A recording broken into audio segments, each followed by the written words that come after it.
Hi everyone, we're back with fall prevention. This is a very important topic in the clinical setting as it can happen and the consequences can be rather serious. One of the concerns is putting it in the care plan so that you're always aware of it. Here is Mr. H. Seemed okay when he was put to bed. He was given a sleeping pill prior, and 2 hours later his nurse finds him on the floor. "Mr. H, what happened to you?" asked the nurse. He says, "I have no idea, nurse." Well, first of all, he was giving a sleeping pill, and guess what? Probably his bed rails were never up.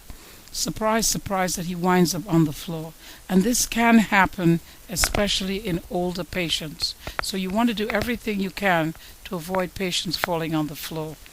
If you just click on the link, Clinical Situations That Could Have Been Prevented, there's tons of helpful information for you about the clinical scenarios that you can prevent, not just falls, but other occurrences.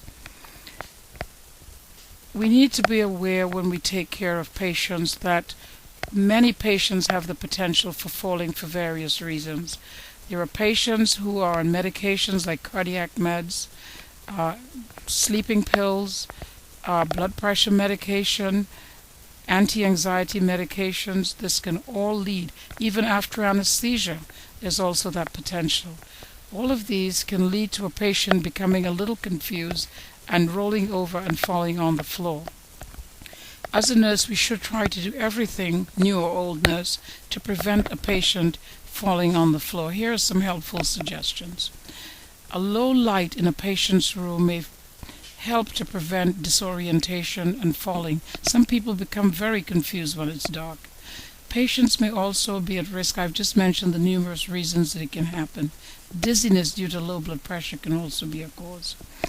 Try to leave the patient's call light within reach. Another thing is bed rails should be up for safety reasons, and of course a patient who is a little confused or more likely to get confused, it would not hurt to keep that patient closer to the nurse's station. The further away from the nurse's station, the tougher it gets every time that patient calls to run along the hallway. And the nurse also has the advantage of peeking into the room to make sure everything's okay. Because sometimes you may be on a unit where there is just quite a long walk from the desk to the furthest patient away. So it is imperative that one does everything you can to prevent falls. And I don't have to tell you, once this happens, it is quite serious because it's an occurrence and has to be followed up and assessment and documentation, and let's hope that nobody breaks a bone. Here is another situation. This now is not the nurse, patient falling on the floor, it's the nurse. Ali is anxious to go home.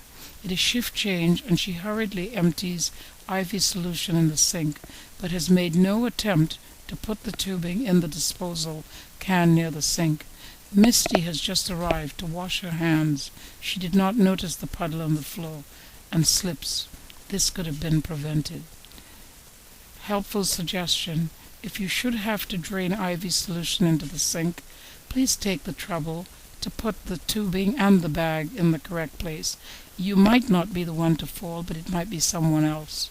So have a great day.